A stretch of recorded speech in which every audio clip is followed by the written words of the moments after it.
اردو کے سامعین، آج ہم بات کرنے جا رہے ہیں قلعہ روہتاس کے بارے میں۔ پاکستان میں موجود تاریخی قلعے مختلف بادشاہوں نے مختلف ادوار میں تعمیر کیے۔ ان میں سے زیادہ تر قلعے مناسب دیکھ بھال نہ ہونے کی وجہ سے خستہ حال ہو چکے ہیں۔ یہ وہ مقامات ہیں جو اپنے اپنے دور میں سیاسی، جغرافیائی اور جنگی لحاظ سے بہت اہم تھے۔ یہی وجہ ہے کہ آج بھی ان قلعوں کی باقیات دیکھ کر گزرے وقتوں کی عظمت کا اندازہ لگایا جا سکتا ہے۔ ان میں سے ایک جہلم میں واقع روہتاس کا قدیم قلعہ ہے، جس کی بنیاد افغان بادشاہ فرید خاں نے 1542 میں رکھی، جو شیر شاہ سوری کے نام سے مشہور ہوا۔ پوٹھوہار اور کوہستان نمک کی سرزمین کے وسط میں تعمیر کیے گئے اس قلعے کی تعمیر تقریباً 5 سال میں مکمل ہوئی۔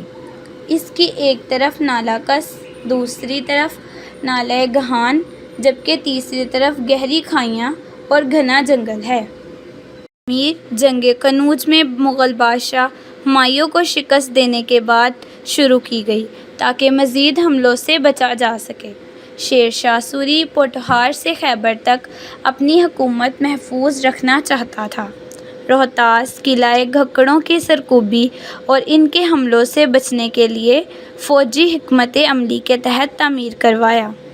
دراصل گھکڑ مغلوں کو کمک اور بروقت امداد پہنچاتے تھے، اور یہ بات شیر شاہ سوری کو کسی طرح گوارا نہیں تھی۔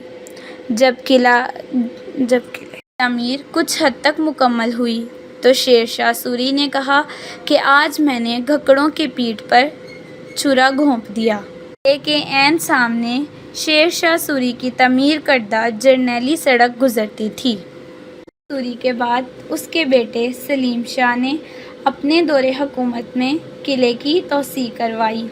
قلعے کی تعمیر میں عام اینٹوں کے بجائے بڑے بڑے پتھروں اور چونے کا استعمال کیا گیا۔ یہ بھاری پتھر اونچی دیواروں اور میناروں تک بھی پہنچائے گئے۔ ان بڑے بڑے پتھروں کو بلندیوں پر نصب دیکھ کر انسانی عقل دنگ رہ جاتی ہے کہ جدید مشینری جس کام کو انجام دینے میں ناکام ہو جاتی ہے، وہ کام صدیوں پہلے انسانی ہاتھوں نے کیسے سر انجام دیے۔ 400 ایکڑ پر محیط اس قلعے کی تعمیر میں بیک وقت 3 لاکھ مزدوروں نے حصہ لیا۔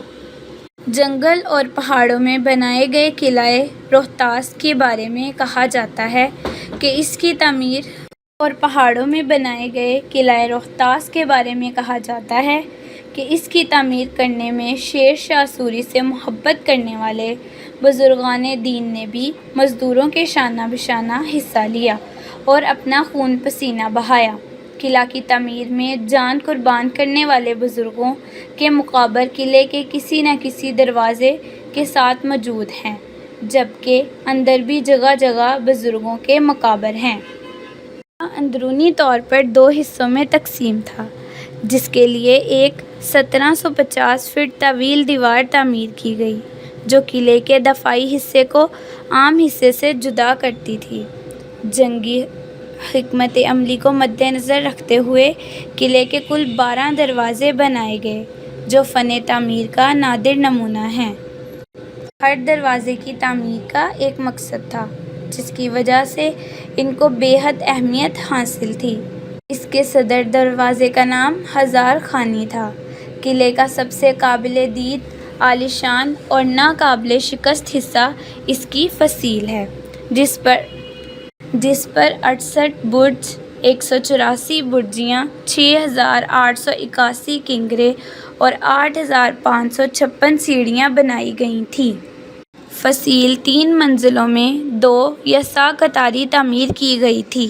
اس فصیل 3 منزلوں میں 2 یساع قطاری تعمیر کی گئی تھی اور اس کے چبوترے، جو تیر اندازوں اور توپچیوں کے لیے استعمال کیے جاتے تھے، سیڑھیوں کے ذریعے ایک دوسرے سے منسلک تھے۔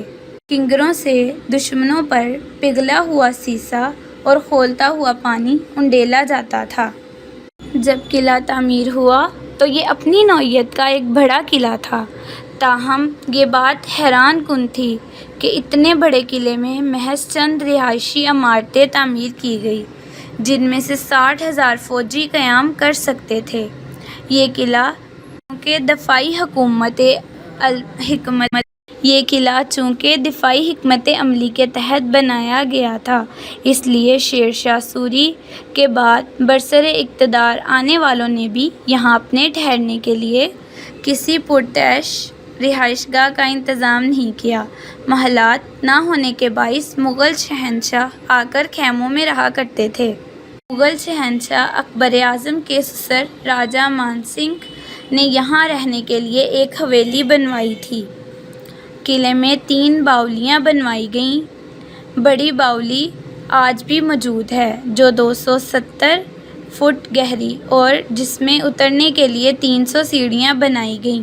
قابلی دروازے کے نزدیک ایک مسجد بھی تعمیر کی گئی تھی جس کا نام شاہی مسجد ہے، جبکہ جنوبی حصے میں مرکزی چٹان پر عیدگاہ بنائی گئی تھی۔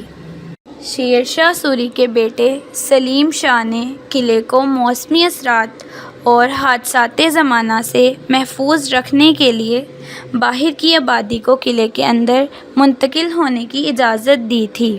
اس آباد کاری کے نتیجے میں جو بستی وجود میں آئی وہ اب روہتاس گاؤں کہلاتی ہے۔